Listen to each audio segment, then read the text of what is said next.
Salut tout le monde et bienvenue à votre vidéo journal.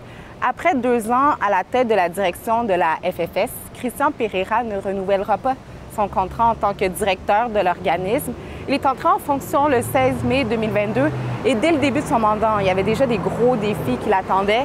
C'était le début du retour des 5 à 7 en présentiel et c'était à lui de faire en sorte que les Fransaskois de la ville des Ponts se rassemblent.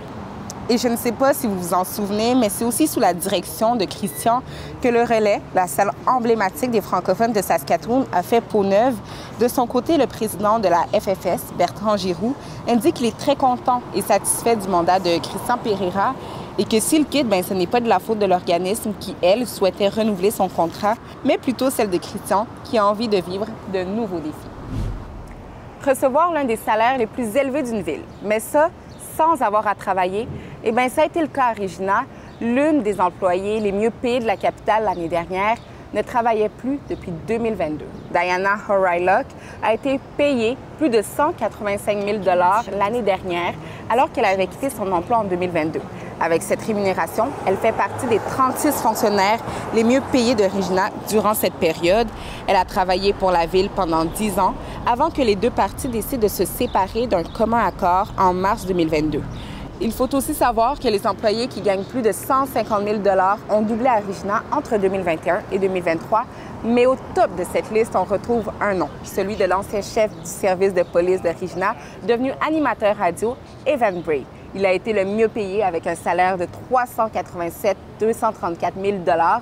Il a pris sa retraite à la fin du mois de mars 2023. Vous le savez, les animaux de compagnie peuvent parfois nous apporter beaucoup de réconfort, mais pour les résidents d'une maison de retraite à Saskatoon, c'est bien plus que ça.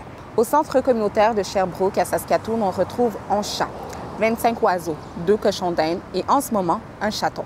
Ça peut paraître beaucoup, mais pour les résidents, ces animaux sont non seulement un baume au cœur, mais aussi pour l'esprit. C'est le cas de ce résident, Mark Sharayan, a confié que Tig, l'un des chats résidents, l'a vraiment marqué par son affection. Une artiste qui vient performer pour les résidents amène souvent son chien Arlo au centre pour que les résidents puissent s'amuser avec lui.